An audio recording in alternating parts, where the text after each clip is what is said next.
காஞ்சிபுரத்தில் பெரியவா தங்கியிருக்கா. அன்னைக்கு அந்த அளவு ஒரு பெரிய கூட்டம் கிடையாது. ஒரு 11:30 12 மணி இருக்கும். ஒரு 10 12 பேர் தான் இருந்தா பார்க்கறது.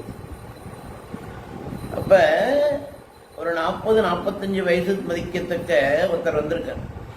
சங்கரநாராயணன் பேர். அவர் பேர். மடத்துக்கு ஓரளவு பரிச்சயமான ஒரு முகம். அவர் வந்தார். கூட்டம் மெதுவாக 10 12 பேர் தான் இருந்தா பார்த்துருக்கா. இவரும் போயிருக்கார். போய் ஒரு 10 கடைசி பேர் நினைக்கிறேன், 10 12வது பேர்ல கடைசி பேர நமஸ்காரம் பண்ணியிருக்கார். ஓரளவு பரிச்சயமான முகம்ங்கிறதுனால பெரியவா சங்கரநாராயணன் கேட்ட, என்ன சங்கரநாராயணன் சொல்லுப்பா, எப்படி இருக்க, என்ன திடீர்னு? பெரியவா சமிக்கணும், எங்க அம்மாவுக்கு கடந்த 1.5 மாசமா புத்தி சுவாதீனம் இல்லாம போயிடுது. எனக்கெல்லாம் மனசுக்கு ரொம்ப கஷ்டமா இருக்கு. சமயத்துல ஆத்த திறந்து விட்டுட்டு எங்கேயாவது வெளியில போயிடுறா. இந்த மாதிரி புத்தி சுவாதீனம் இல்லாம இருக்கா எங்க அம்மா. வேணா இங்க மடத்துல கொண்டு வந்து விட்டுடலாம் அப்படின்னு பாக்குறேன் அப்படின்னு சொல்றா சங்கரநாராயணன். கல்யாணம் பண்ணிக்கலாம். அவரு அவ அம்மா 2 பேர் தான் தங்கியிருக்கார். நல்ல ஒரு உத்தியோகத்துல இருக்கார். பெரிய ஒரு கம்பெனியில குமாஸ்தாவா இருக்கார் சங்கரநாராயணன். கல்யாணம் நடக்கல. அவரும் அவ அம்மாவும் தான். பெரியவா என்ன நினைச்சாரோ தெரியல, ஏந்திருந்து உள்ள போயிட்டார். சங்கரநாராயணுக்கு ஆச்சரியம், தூக்கி வாரி போட்டு விடுத்தேன். நம்ம எது தப்பா சொல்லிட்டோம் போல இருக்கு அம்மாவை பத்தி. பெரியவா ஒண்ணுமே சொல்லாம கோச்சின்னு போற மாதிரி உள்ள ஏந்திரு போயிட்டாலே அப்படின்னு சொல்லி அங்கேயே ரொம்ப நேரம் நின்று இருக்காரு. ஒரு 10 20 நிமிஷம் நின்று இருப்பார். பெரியவா உள்ளேருந்து திரும்பி வந்திருக்காரு. திரும்பி வந்தப்பையும் சங்கரநாராயணன் நின்று இருக்கிறத பார்த்து, என்ன சங்கரா என்ன கிளம்பலையா நீ? யாரு? பெரியவா. பெரியவா சமைக்கணும், எதை தப்பா சொல்லிட்டேன்னு நினைக்கிறேன், நீங்க கோபமா உள்ள போன மாதிரி தெரியறதே. உடனே பெரியவா சொல்லியிருக்கா, சன்னியாசிகளுக்கு ஏது ஆசா பாசம் கோபம் தாபம்லாம் எதுவும் கிடையாதுப்பா. புரியுறதா? ஒரு பழமொழி உண்டு, உனக்கு தெரியுமோ தெரியாதோ தெரியல. தாயிற் சிறந்த கோயிலும் இல்லை, ஏகாதசிய சிறந்த ஒரு விரதம் இல்லைன்னு சொல்லியிருக்கா பண்டிதா பலவா. தாய்ங்கிற ஒரு கோயில். 7 குழந்தைகளாலும் எவ்வளவு கஷ்ட ஜீவனமா இருந்தாலும் வளர்க்கிறா இல்லையா? தன்னுடைய ரத்தமும் சதையுமா இருந்துட்டாலும் அவங்கள வளர்த்துருக்கா. அந்த மாதிரி அம்மா அப்பாவை நீ எங்கேயாவது கொண்டு போய் விடலாமா, மடத்துல கொண்டு போய் சேர்த்துடலாமான்னு கேட்கறியே, தப்பு இல்லையா? இதுவே நீ கல்யாணம் ஆகி உனக்கு ஒரு குழந்தை இந்த மாதிரி புத்தி சுவாதீனம் இல்லையா போச்சுன்னா அந்த குழந்தைய எங்கேயாவது கொண்டு போய் விட்டுருவியா? நீ விடமாட்டே இல்லையா? தாய்ங்கிறோட நம்ம பார்த்துக்கணும். தாய் தந்தையரை கடைசி காலத்துல நம்ம பார்த்துக்கணும். புரியுறதா? அந்த மாதிரி பார்த்துக்கிறது தான் நல்லது. ஏன்னா மனசளவுல ஒரு சாபம் கொடுக்க மாட்டா பெற்றவர்கள். அப்படி மனசளவுல ஏதாச்சும் ஒரு சின்னதா நினைச்சுட்டாலே போறோம், அந்த சாபம் பலிச்சுடும். நமக்கு வர பின்வர சந்ததிகள்லாம் ரொம்ப கஷ்டப்படுவதனால, நமக்கு தெரியாத இவ்வளவு படிச்சிருக்க, நல்ல இடத்துல வேலை பார்க்குற குமாஸ்தாவா இருக்கிற பெரிய கம்பெனியில இருக்கியே, தாய்ங்கிறோம் நமக்கு இருக்கிறதுனாலதான் நமக்கு அனாதைங்கிற ஒரு பட்டம் இல்லாம போயிடுது. லோகத்துல எத்தனையோ குழந்தைகள் தாய் தந்தையை இழந்துட்டு அனாதையா இருக்கிறவெல்லாம் அனாதை விடுதியில சேர்த்திருக்கா. அந்த மாதிரி நீ பண்ணலாமா? ஏன்னா தாய் இருக்கிற வரைக்கும், தாய் தந்தை இருக்கிற வரைக்கும் நமக்கு 80 வயசானாலும் நமக்கு அம்மா அப்பா இருந்தா நம்ம அவளுக்கு குழந்தை.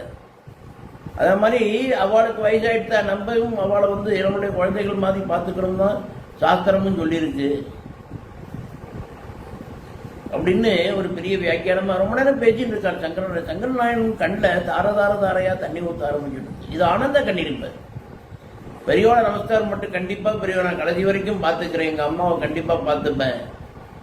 அது மட்டும் கிடையாது, என்னுடைய நண்பர்கள் யாரா இருந்தாலும் சரி, யார் சொன்னாலுமே சரி, இந்த முதியோர் இல்லத்தில் கொண்டு போய் சேர்க்கிறேன், மாசம் பணம் அனுப்பிச்சிடுறேன், அவள் பார்த்துப்பா அப்படிங்கிறதெல்லாம் கூட நான் சொல்லி அவளை நிறுத்திடுறேன் அப்படின்னு சொல்லியிருக்காரு. அந்த காலத்துல முதியோர் இல்லம் கிடையாது. இந்த காலத்தை அதோட தொடர்பு படுத்தி பேசுறேன், வேற ஒன்றும் கிடையாது. இப்ப பார்த்தோம்னா பையன் மாட்டு பொண்ணு அமெரிக்கால இருக்க, my son is there in America, she is in California, மாட்டு பொண்ணு 2 பேரும் வேலை பார்க்குற சாஃப்ட்வேர் இன்ஜினியர்னு சொல்லிட்டு இங்க அம்மா அப்பா பார்த்துக்கிறதுக்கு ஆள் கிடையாது. மாதத்துக்கு ஒரு தரமோ இல்லைன்னா அவளுக்கு எப்ப நேரம் கிடைக்கிறப்ப ஸ்கைப்போட பேசுற வழக்கம் தான். அவளை ஒரு மெய்டு சர்வெண்டா தான் யூஸ் பண்ணிட்டு இருக்கா வெளிநாட்டில் இருக்கிறவள். ஆனா தப்பா சொல்லலை. 6 மாசம் அம்மா அப்பா எங்க போவாள்னா புள்ளையாத்து ஃபாரின்ல இருந்தா, அப்புறம் மாட்டு பொண்ணோட அம்மா அப்பா ஒரு 6 மாதம் போவா. They are known as maid servant. அங்கே போய் மெய்டு சர்வெண்ட்டாக தான் வேலை பார்த்துருங்க இந்த காலத்தில். அம்மா அப்பா பார்த்துக்கணும். முதியோர் இல்லத்தில் சேர்க்கறது பிறகு நீங்கள் வெளிநாடு போய் சம்பாதிக்கணும் நான் வேண்டாம்னு நான் சொல்லவே இல்லை. அதே சமயம் நம்ம அம்மா அப்பாவோட நம்ம கண்ணும் கருத்துமா பார்த்துக்கணும்.